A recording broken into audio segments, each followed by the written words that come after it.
itu pesan apa yang telah disampaikan Al-Habib Muhammad barusan, banyak ilmu yang bisa kita ambil, banyak ilmu yang bisa kita gali, banyak ilmu yang bisa kita amalkan. Sedikit yang beliau katakan ambil, amalkan. Terkadang sebagian di antara kita kalau kebanyakan malah error. Betul atau tidak? Betul atau tidak? Makanya ada kaidah mengatakan apa? Ma la yudraku kulluh la yudraku julluh. Jadi pesan saya di pertemuan ini yang insyaallah mulia ini enggak usah panjang-panjang ya. Yang tadi aja kita ulang-ulang lagi, kita ingat-ingat lagi, kita amalkan. Saya kira segitu saja dari saya.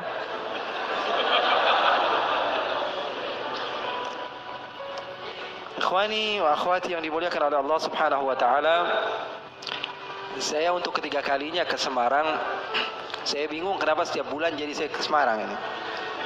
Tapi semangat sahabat-sahabat yang ada di Semarang luar biasa menjadikan saya semakin bersemangat untuk berjumpa dengan kalian. Umumnya saya kalau hadir majelis-majelis lebih khusus, biasanya majelisnya habaib, majelis maulid, majelis zikir, biasanya diundang oleh orang-orang yang usianya di atas 40 tahun. Tapi alhamdulillah 2 tahun atau 3 tahun ke belakang berjumpa dengan Habib-Habib yang memang luar biasa hebat, seperti Habib Muhammad ini yang fashionnya Hollywood tapi hatinya Hadramaut. Nampak luarnya gaul tapi hatinya suci, insyaallah. Doakan semoga Allah Subhanahu wa taala memberikan kepada kita murabbi-murabbi yang bisa membawa kita kepada apa? Kebahagiaan dunia dan akhirat. Karena hidup di dunia ini enggak melulu-melulu harus sedih. Berapa banyak orang yang sok khusyuk malah jadi orang bodoh. Berapa banyak orang yang sok khusyuk malah jadi gila. Betul atau tidak? Zikir terus dia kepada Allah, ibadah terus kepada Allah, tanpa didasari ilmu. Ternyata ibadahnya salah, hasilnya kosong. Diceritakan bahwa ada orang yang beribadah sampai 40 tahun di dalam satu goa. Berapa tahun? 40 tahun dia beribadah.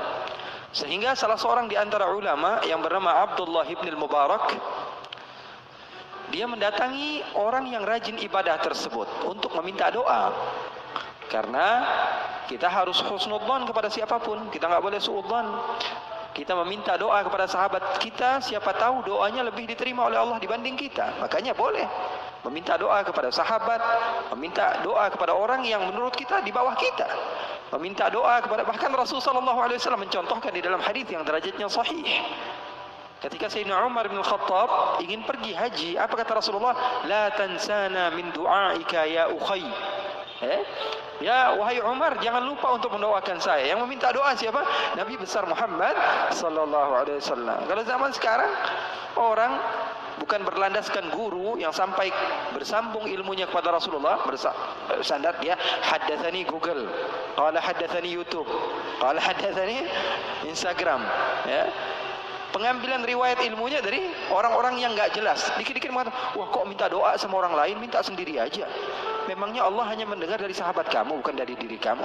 Rasulullah contoh, tauladan yang baik. Nabi Muhammad saja minta doa daripada sahabat-sahabatnya, daripada Sayyidina Umar bin Khattab. Oleh karena itu, seseorang yang bernama Abdullah ibn al-Mubarak, ini dukun apa Beb?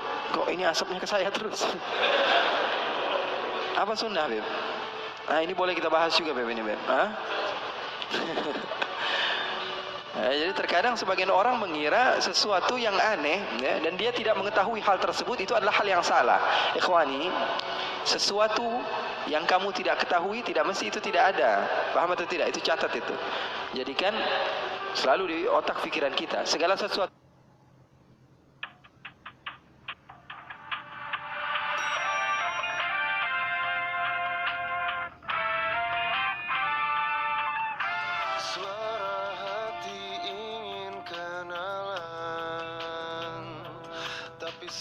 Sialan, mukaku minyakan.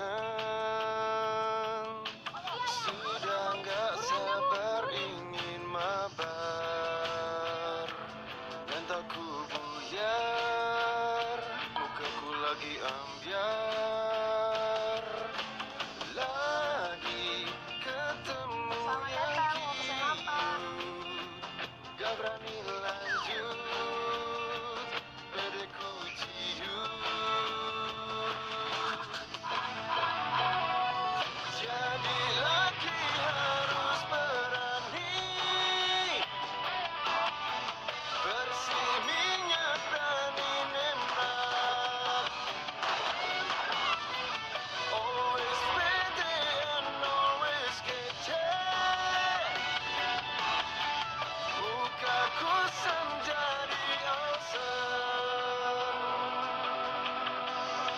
batang ciut, pakai Mens Biore, siap tampil awesome. Lukaku menjadi awesome.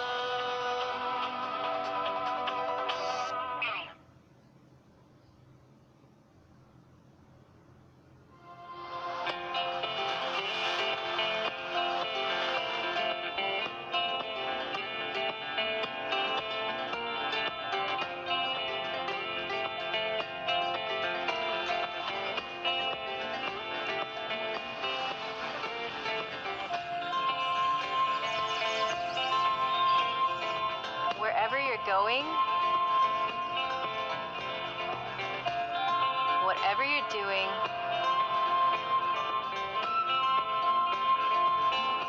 stay healthy and stay happy.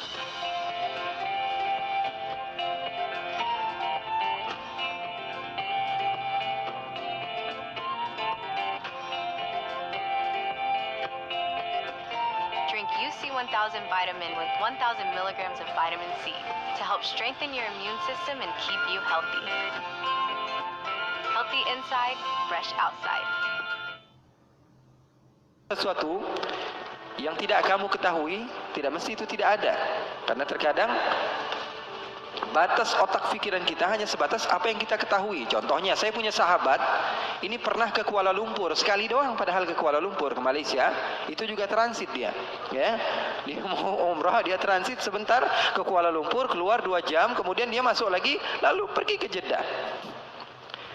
Saya kalau pergi ke Malaysia, karena dulu saya banyak kajian di Malaysia, baru sekitar 3 atau 4 tahun saya tinggalkan Malaysia, saya lebih banyak di sini. Di Indonesia baru sekitar 3 atau 4 tahun. Saya juga dikontrak beberapa channel di Malaysia juga. Jadi ceramahnya sudah biasa bahasa Upin Ipin, bahasa Upin Ipin.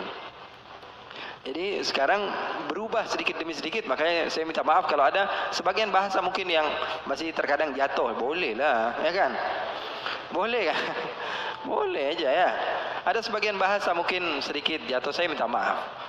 Kalau ada salah seorang di antara sahabat saya yang pernah ke Kuala Lumpur, cuma 2 jam saja. Kalau saya pergi ke Malaysia, saya katakan saya ada kajian. Di mana? Di Melaka. Apa ucapan pertama yang dia ucapkan? Dia pasti akan bilang, Melaka itu jauh atau tidak dari Kuala Lumpur ya Habib? Pasti itu yang dia katakan. Kenapa? Karena di otak dia tidak sampai ke Melaka. Bayangan yang ada di dalam pikirannya hanya apa? Hanya Kuala Lumpur. Begitu juga sahabat-sahabat mungkin yang pernah ke Jakarta. Kemana pernah? Oh, saya pernah ke Monas Habib. Oke. Seumur hidup kamu ke Jakarta pernahnya ke Monas doang? Iya Habib, saya pernah ke Monas. Ketika saya mengatakan saya ada pengajian di mana? Di Tanah Abang. Jauh nggak kira-kira dari Monas? Itu pasti ucapan pertama dia. Kenapa? Karena otak dia hanya sebatas Monas. Saya bilang, wah saya habis belanja nih di Condet beli gamis. Kalau Condet berapa kilo kira-kira BP ya dari Monas? Pasti ucapan pertama kali apa? Sesuatu yang dia ketahui. Begitulah manusia. Oleh karena itu, saya ingin memesankan kepada kalian bahwa tidak semua itu yang kalian tidak ketahui itu tidak ada. Seperti ini. Rasulullah SAW amatlah menyukai ini. Rasulullah SAW di rumahnya, karena wewangian seperti ini, wewangian seperti ini disukai oleh malaikat. Wewangian seperti ini disukai oleh malaikat. Rasulullah SAW mengajarkan kepada kita untuk apa? Mengurusi kehidupan duniawi kita. Bahkan sahabat Rasulullah SAW bertanya ketika Rasulullah mengatakan, la yadkhulul jannata man kana fi qalbihi mithqala dzarratin min kibr. Kata Rasulullah, tidak akan masuk syurga orang yang di dalam hatinya ada sebiji zarrah daripada kesombongan. Maka sahabat bingung lalu mengatakan, innar rajula yuhibbu an yakuna na'lahu hasanan wa thawbahu hasanan. Ya Rasulullah, kami ini anak-anak yang kekinian lah ya Rasulullah. Pengen kalau pakai baju itu yang bagus, sendal yang bermerek. Sahabat begitu bilang sama Rasulullah, jujur. Maka Rasulullah SAW mengatakan, al-kibru batrul haq wa ghamtun nas. Kamu pakai baju yang bagus, penampilan yang bagus, itu bukan kesombongan, kata Rasulullah. Sombong itu apa? Sombong menurut definisi Rasulullah SAW adalah batrul haq. Dibilangin mana yang benar, dia nggak mau percaya. Wa ghamtun nas, dan ngomongin orang, nggak pernah ngomongin diri sendiri. Yang dinilai selalu orang lain. Yang dinilai selalu orang lain. Jadi Rasulullah SAW sangat menganjurkan kepada sahabat-sahabatnya untuk senantiasa memakai wewangian. Bahkan Kalau ada orang yang memiliki bau yang tidak bagus, masuk ke dalam masjid Rasulullah SAW, Rasulullah katakan, la yadkhulu masjidana hadha. Ada bau-bau bawang kata Rasulullah SAW, jangan masuk ke masjid kami. Kenapa? Karena malaikat tidak suka kepada bau-bau yang seperti itu. Jadi nanti mungkin bakalan ada muhadarah khusus, nanti kita minta Habib Muhammad menjelaskan tentang bagaimana syama'il Rasul sallallahu alaihi wasallam, fizikal baginda Rasul sallallahu alaihi wasallam, kehidupan Rasul sallallahu alaihi wasallam secara duniawi di rumahnya, bagaimana ketika Rasul sallallahu alaihi wasallam memiliki wewangian. Rasulullah memiliki satu kotak, isinya apa? Macam-macam. Rasulullah bawa, kalau kita sekarang tas, di dalamnya isinya bermacam-macam. Rasulullah memiliki satu kotak, isinya apa? Sisir. Isinya apa? Isinya sisir. Rasulullah SAW menyisir. Isinya siwak. Isinya alat-alat kebersihan. Senantiasa dibawa oleh baginda Nabi Muhammad SAW. Sesuatu yang kita tidak ketahui itu tidak mesti tidak ada. Kitanya aja yang kurang piknik di dalam membaca. Gampang nyalahin orang lain. Rasulullah SAW bahkan di dalam riwayat, kalau Sayyiduna Uthman bin Affan datang mengetuk pintu, Assalamualaikum ya Rasulullah. Siapa di luar? Abu Bakar, masuk. Assalamualaikum ya Rasulullah. Siapa di luar? Umar, masuk. Kalau Sayyidina Uthman bin Affan yang masuk, kata Siti Aisyah, Assalamualaikum ya Rasulullah. Siapa di luar? Uthman. Uthman ya Rasulullah, kata Siti Aisyah. Suruh tunggu dulu di depan. Apa yang dilakukan oleh Rasulullah? Rasulullah masuk kamar, Rasulullah ambil sisir, Rasulullah ambil parfum, Rasulullah SAW pakai jubah yang terbaik yang Rasulullah SAW miliki. Lalu Rasulullah duduk dan mengatakan kepada Sayyidina Uthman, masuk kamu wahai Uthman.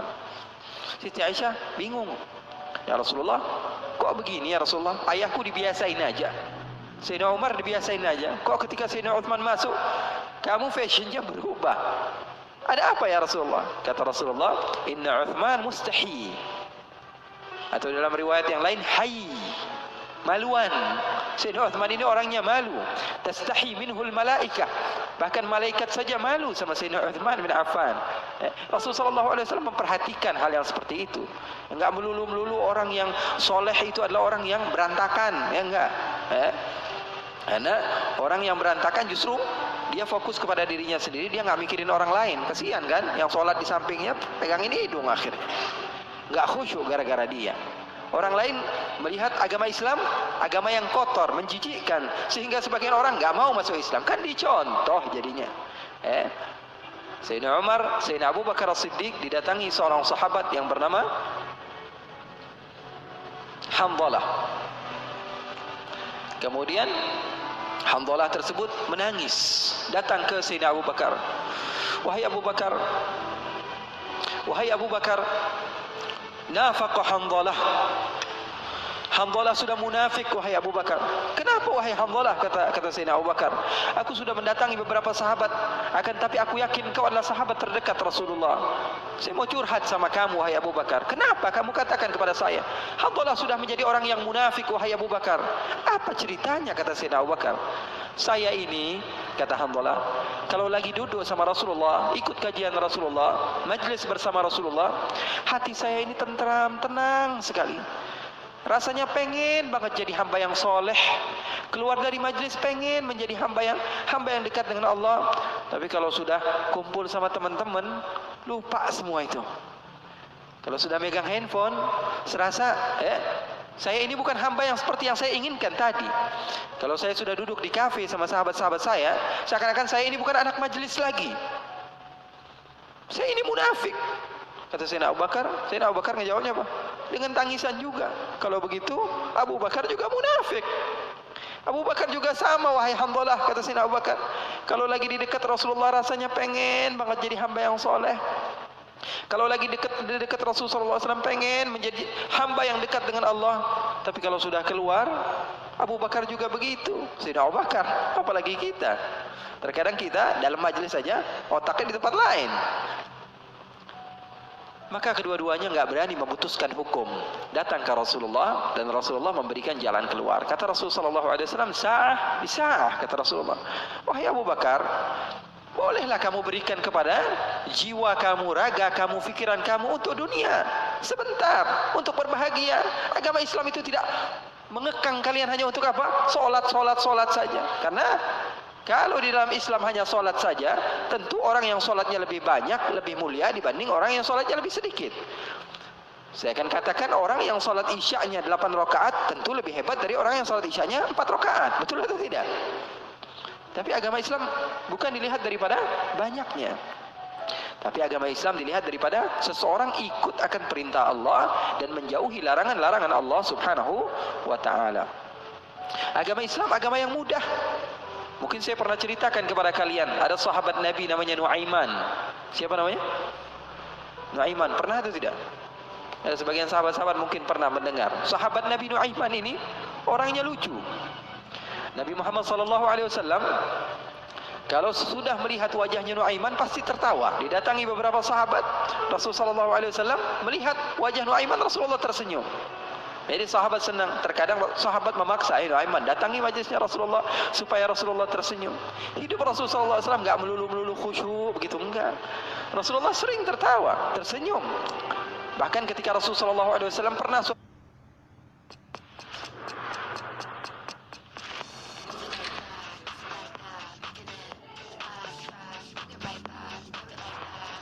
Vivo V27 series Ultimate Portraits with Auralite. suatu saat Rasulullah sedang menyendiri, keluar dari rumahnya, duduk sendirian. Datang Sayyidina Abu Bakar. Assalamualaikum ya Rasulullah. Di depan ada seseorang hamba sahaya Rasulullah namanya Anjashah Al-Abdul Aswad. Hamba sahaya Rasulullah, orang hitam. Kalau Rasulullah SAW lagi enggak di rumah, biasanya dia yang jagain Rasulullah.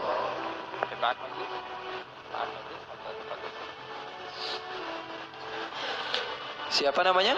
Anjashah, penjaga Rasulullah SAW. Maka Rasulullah SAW duduk ketika itu sendiri. Abu Bakar datang, izin, Anjashah boleh atau tidak saya masuk? Kata Rasulullah, siapapun mau masuk silakan masuk. Masuk Sayyidina Abu Bakar. Sayyidina Abu Bakar ini enggak kuat. 1 jam saja pisah dari Rasulullah, dia pasti kacau hidupnya. Datang ke Rasulullah SAW duduk. Sayyidina Abu Bakar orangnya begitu, enggak berani. Ini paham bahasa Indonesia enggak nih?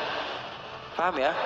Saya kira karena sebagian orang, saya pernah ceramah di satu tempat di Banten, ya, di pedalaman dusun. Saya ngomong bahasa Indonesia, saya kira paham semua orang. Pas selesai kajian sekitar 1,5 jam saya ngomong, tahu-taunya nggak ada yang paham bahasa Indonesia. Rasanya pengen apa itu? Paham bahasa Indonesia, paham ya? Paham. Maka Sayyidina Abu Bakar masuk ke rumah Rasul, ke tempat Rasulullah SAW. Ketika itu sedang duduk, Rasulullah diam. Sayyidina Abu Bakar orangnya ini enggak berani memulai omongan, berbeda dengan sahabat yang lain. Melihat Rasulullah, dia diam saja. Beliau ini di antara syimahnya, di antara apa? Syama'ilnya, di antara sifat Sayyidina Abu Bakar yang disebutkan perawi bahwa Sayyidina Abu Bakar ini kalau Rasulullah tersenyum, dia tersenyum. Kalau Rasulullah nangis, dia nangis. Kalau Rasulullah bahagia, dia bahagia. Pokoknya yang ada di dalam otaknya Rasulullah saja. Buktinya di dalam hijrah, Nabi Muhammad SAW bertanya kepada Sayyidina Abu Bakar, ada air atau tidak? Rasulullah perjalanan beberapa hari, ada air atau tidak? Sayyidina Abu Bakar bergegas mencari air. Dapat sedikit, diberikan kepada Rasulullah SAW. Rasulullah minum. Lalu beliau mengatakan, "Fashariban nabiyyu wartawaitu ana." Katanya Rasulullah yang minum, tapi yang lepas dahaga saya. Sallu ala nabi. Itu yang namanya cinta. Itu yang namanya cinta. Yang minum Rasulullah, tapi yang lepas dahaga siapa? Sayyidina Abu Bakar As-Siddiq. Maka Sayyidina Abu Bakar duduk diam. Rasulullah enggak ngomong, dia enggak ngomong. Al-Abdul Aswad tadi, Anjashah, hamba sahaya Rasulullah SAW melihatin aja. Rasulullahnya diam, Abu Bakarnya diam. Enggak ada suara sama sekali. Sering saya juga begitu kalau sama santri-santri, murid-murid begitu. Sayanya diam, murid saya diam. Saya megang handphone, dia megang handphone. Rasulullah SAW diam, Sayyidina Abu Bakar diam. Sayyidina Umar datang, Assalamualaikum ya Rasulullah. Waalaikumsalam. Kata Rasulullah SAW, masuk duduk Sayyidina Umar. Sayyidina Umar, dia orangnya enggak bisa diam. Beda sama Sayyidina Abu Bakar As-Siddiq. Duduk sebentar, 5 menit, Rasulullah diam, Abu Bakar diam. 10 menit, 15 menit masih diam. Lalu Sayyidina Umar memberanikan untuk membuka pembicaraan. Dia katakan, ya Rasulullah, iya ya Umar, saya mau tanya ya Rasulullah, mau cerita, mau curhat ya Rasulullah. Silahkan wahai Umar. Saya punya istri di rumah ya Rasulullah. Ceritanya istri. Udah dikasih uang belanja masih kurang aja. Sudah dicukupi keperluannya masih saja marah-marah. Nah, itu orang yang udah punya istri ya, nggak punya istri kesian deh lo. Jangan senyum-senyum ya, semuanya yang ngerasa. Sayyidina Umar bin Khattab, dia mengatakan apa? Ya Rasulullah, saya punya istri di rumah ya Rasulullah. Sudah saya kasih uang masih kekurangan saja ya Rasulullah. Sudah saya cukupi keperluannya masih saja ya Rasulullah. Cerita panjang lebar tentang istrinya kepada Rasulullah SAW. Serius ini Sayyidina Umar. Rasulullah ketika mendengar Sayyidina Umar mengatakan hal yang sedemikian rupa, Rasulullah tertawa. Rasulullah tertawa. Yang tadinya Rasulullah SAW sedang bersedih, sedang sumpah, sedang boring. Rasulullah SAW tertawa. Sayyidina Abu Bakar tertawa juga. Sayyidina Abu Bakar tertawa, Rasulullah tertawa. Sayyidina Umar bingung. Saya lagi cerita sedih kok malah ketawa semua. Ya Abu Bakar, kalau kamu tertawa saya tahu karena Rasulullah tertawa. Rasulullah tidak tertawa kecuali engkau tertawa. Lalu engkau ya Rasulullah kenapa kok tertawa ya Rasulullah? Kata Rasulullah apa? Saya ini dari tadi menyendiri di sini gara-gara sumpek. Kenapa? Wahai Umar, sama seperti kalian. Sebabnya siapa? Dua anak kalian, kata Rasulullah SAW. Faham atau tidak? Sayyidina Umar cerita panjang lebar tentang istrinya. Kata Rasulullah SAW, saya juga datang ke sini menyendiri, lari dari rumah. Karena apa? Karena ulah anak dua kalian. Karena Rasulullah SAW memiliki istri Sayyidatuna Aisyah dan Sayyidatuna Hafsah, putri Sayyidina Umar. Jadi begitu. Yang namanya suami sekelas Rasulullah SAW saja digituin, apalagi ente. Apalagi kita sekelas Rasulullah SAW saja mendapatkan cobaan dari Allah Subhanahu wa taala begitu. Ini sebagian sahabat akhwat bilang sama saya, Habib,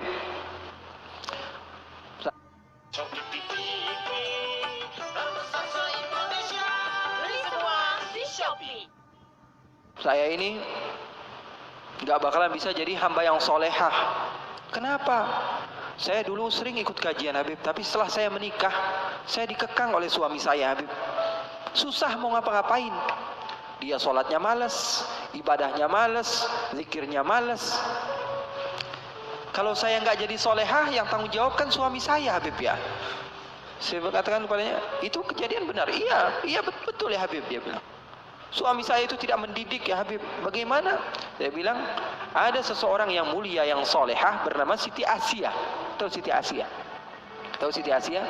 Itu mulia dan dimuliakan Al-Quran, dimuliakan Rasulullah.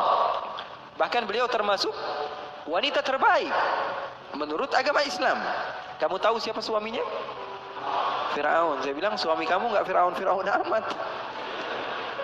Betul atau tidak? Suami kamu nggak Fir'aun amat.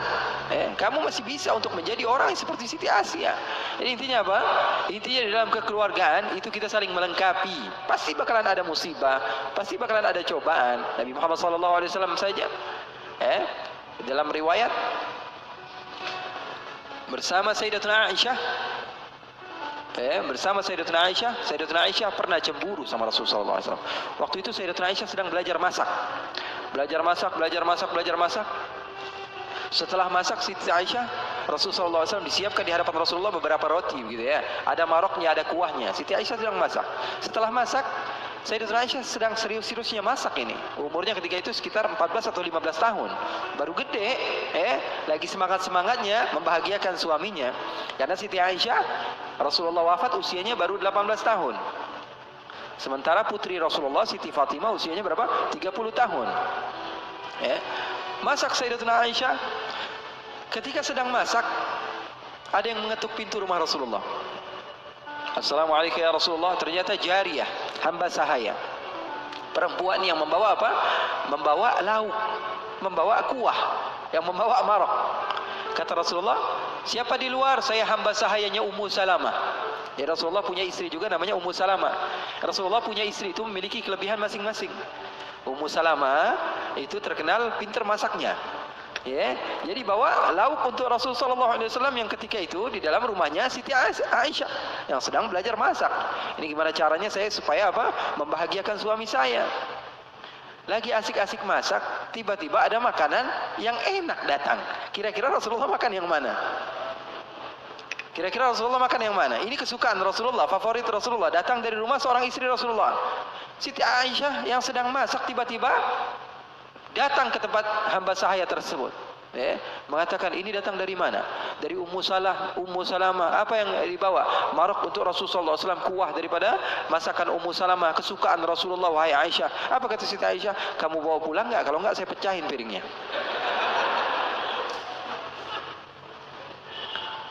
Yang jadi masalah di hadapan beliau Siti Aisyah ketika itu ada Rasulullah.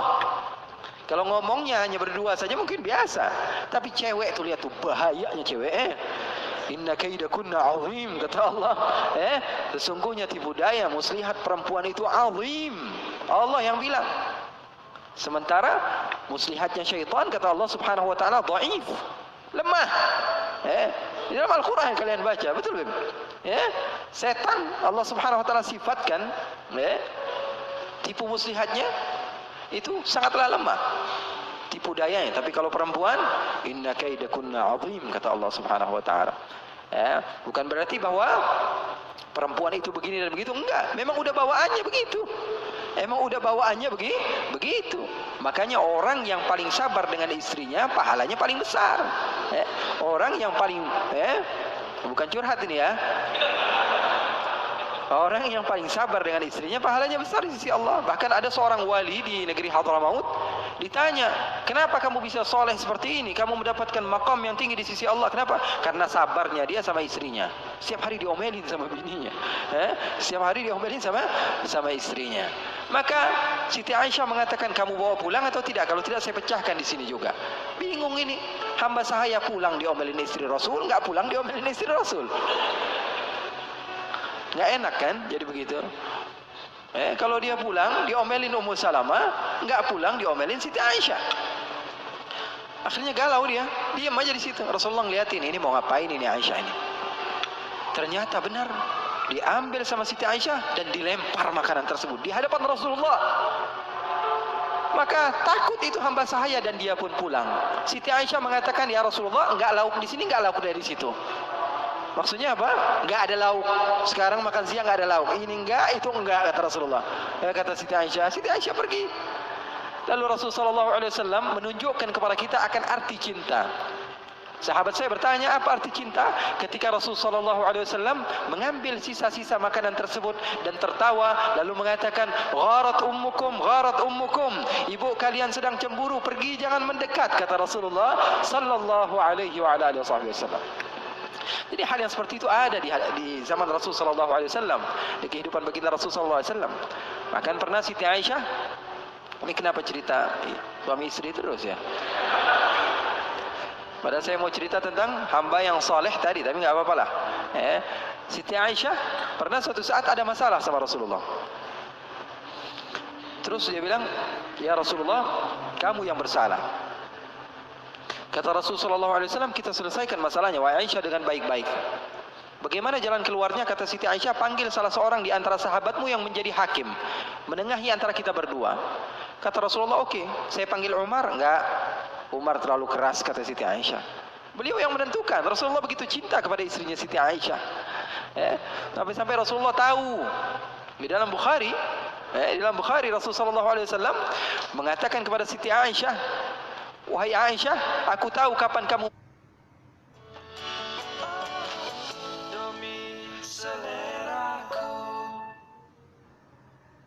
marah, kapan kamu tidak marah. Kapan ya Rasulullah?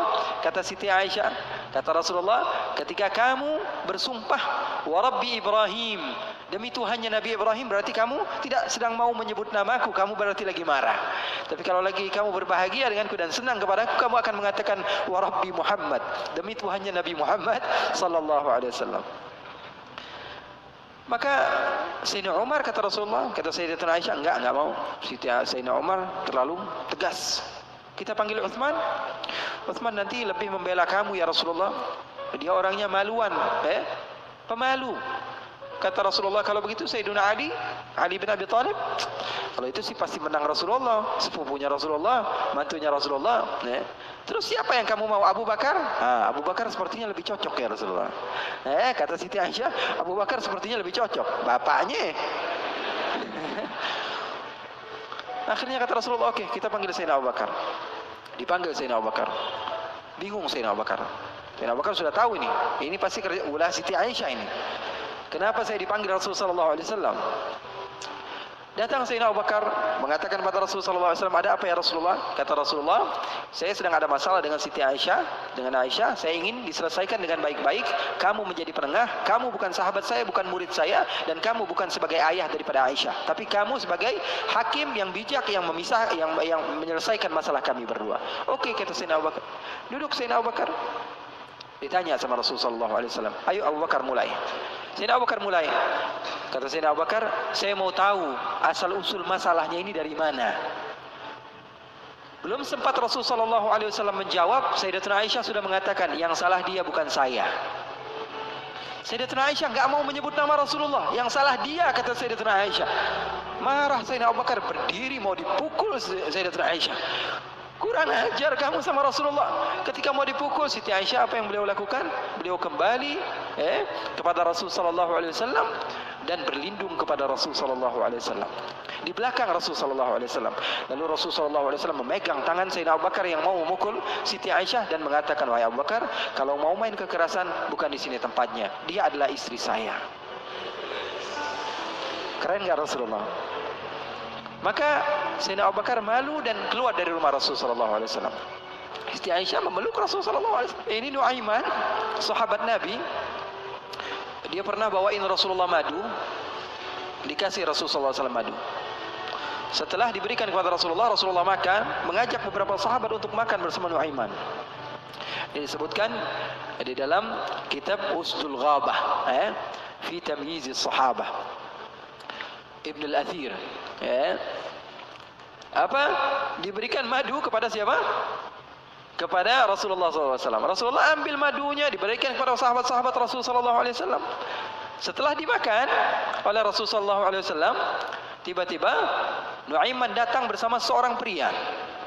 Lalu Rasulullah bertanya kepada Nuaiman, "Siapa dia?" Kata Nuaiman, "Ini penjual madunya ya Rasulullah." "Maksud kamu?" "Saya tadi niatnya mau beliin Rasulullah tapi nggak ada uangnya." "Maksudnya?" "Rasulullah yang bayar." Rasulullah sudah habiskan madunya dan Rasulullah SAW disuruh bayar sama Nuaiman. Lalu Rasulullah SAW bertanya kepada Nuaiman, "Nuaiman, kamu berani sekali sama saya," kata Rasulullah. "Oh, kamu berani sekali." "Apa?" kata Nuaiman. "Saya jujur ya Rasulullah, saya enggak pernah melihat ada satu baju baru yang datang di kota Madinah atau makanan baru kecuali saya berharap saya adalah orang yang pertama menunjukkannya kepadamu dan memberikannya kepadamu ya Rasulullah." Wah, bagus itu. Masalahnya cuma satu ya Rasulullah, enggak punya fulus, enggak punya uang ya Rasulullah.